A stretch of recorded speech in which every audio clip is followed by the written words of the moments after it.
The Rock River is sitting 1.5 feet over flood stage tonight near Jocelyn. Meteorologist Andrew Stutzke is along that river in Moline tonight to see if ice jams are to blame for the rising rivers. Hi there, Andrew.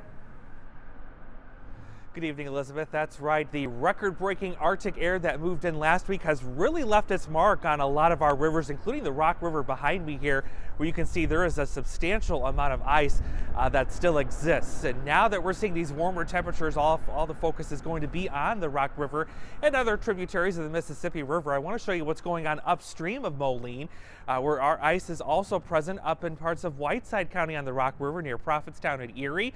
That place is especially vulnerable because there are so many curves and twists in the river in that particular location. So flood warnings in effect for the Rock River here in Moline, also up towards Prophetstown, as area rivers will likely experience fluctuations in these river levels quite rapidly. The ice itself, it is starting to break up a little bit. We can see some open spots in the water behind us, but on the sides of the river there are still some significant chunks of ice left to go. So this will be an area that we'll be watching critically in the next couple of days. Reporting live in Moline at the Rock River, Andrew Stutzke, WQAD News 8. All right, Andrew, thanks for watching those closely for us here. Both the Rock and Wapsie. Storm Track 8 meteorologist Andrew Stutzke is in the Weather Center, tracking it all tonight. Hello, Andrew. Hey, good evening, Luke. That's right. We have that winter weather advisory that is engulfing the entire state of Iowa right now. This goes into effect midnight tonight and will continue through the early morning hours of Monday. This also includes the entire Quad City area as we're getting ready for that next round of accumulating snow. It's already starting to make its presence known across northern Missouri, and that's on track to make it in here just before midnight tonight for most of us. Temperatures right now hanging around 30 degrees, so this will be kind of that heavier wet snow to start and then transition to a lighter, fluffier snow as the night wears on. The evening is going to be quiet though, so if you still want to get out, have a little dinner, I think your travel is not going to be impacted there. But once we get towards about 9-10 o'clock, especially southwest of the Quad Cities, that's when we'll begin to see those first snowflakes fly. This is going to be a long duration event, so it's not all going to come at once, but it will impact travel tomorrow. Take a look at where the heaviest totals will lay out and when we could see yet another round of snow after this coming up in your accurate forecast. It looks like we're finally going to turn a page and get away from some of this active weather for a while. We'll take a look at how long the quiet stretch will last and when some snow will make a return to the area. That's coming up next in your accurate forecast on News 8 at 5. Well, welcome back. How about that sunshine today? Nice to see a bit of a break in the active pattern. That was replaced, though, by clouds this evening. Not a bad thing, though, because beneath these clouds, or actually to the west of them, we actually have a warm front, some much warmer air sitting to the south of that. The front itself will be lifting through tonight. And we have temperatures that are actually on the rise right now. At our Mid-American Energy Eagle Eye, we're at 31, our high for the day under a mostly cloudy sky. It's the southeast wind that's kind of helping boost these temperatures a little bit. And it's gotten significantly warmer, especially south of the Quad Cities, where Burlington's at 35.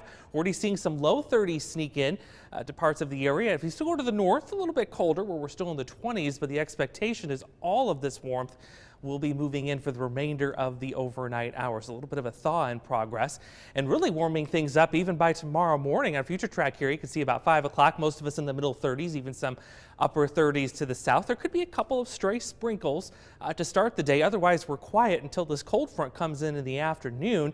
But notice we get even warmer. We could see highs likely in the low 40s before the front itself will move through around dinner time tomorrow. A little fanfare with it, just a few clouds, maybe another round of some sprinkles or a stray flurry. But no organized precipitation is expected with us. At least this will be staying to the north of the area. We will see temperatures, though, drop dramatically tomorrow night. We'll go from 40s during the day to a cold start for our Friday, only looking at temperatures in the low teens. Quite a big change from where we have been in that we've had this quieter pattern. We'll have it at least for 2 days anyway, possibly even 3 by the way things look. But already we're signs that we're watching another storm system coming in for the weekend. This will be a Sunday system, so Saturday looks good. But if you have some plans for Sunday, you're going to run into some areas of light snow. It is fairly widespread across much of the area too. Moves in around sunrise and it'll hang around for much of the day. Looks like we could see some light accumulations out of this. Could be a little wind to contend with too, so going to keep that that in the back of your mind as you make your weekend plans. It looks like most of this will be coming to an end, though, by the time we reach next Monday. The snowfall this season has been nothing short of amazing, that and the ice that we have seen. The most snow that we've ever seen on record in this period was back in 1974, 1975, where we nearly picked up 70 inches. But you don't have to go back too far to see numbers quite similar to that. Only 2014 and 13, where you saw close to 65 inches. So where do we stand this year? Well, it's not that far down the list. It's at 7 right now, and we have a ways to go through winter quite yet. So I think this will be quickly making its way up the list. The big question is how much more snow can we get until we reach spring and the much warmer months. But it's not going to take much because, look, it only takes 17.3 inches. And while that seems like a big number, you get 2 strong storm systems in here, winter storms, and you will quickly pile that up in short order. So it'll be interesting to see what happens over the next 3 to 4 weeks. 24 for your overnight low, mostly cloudy skies. Those rising temperatures will get us up to 42 degrees for tomorrow. Not much sunshine, but at least it will be warm. We'll be a little bit on the breezy side, too, with that south wind. A stray shower or sprinkle before we get the week's coldest day on Friday. Highs limited to the upper teens. A nice looking weekend, at least the first half.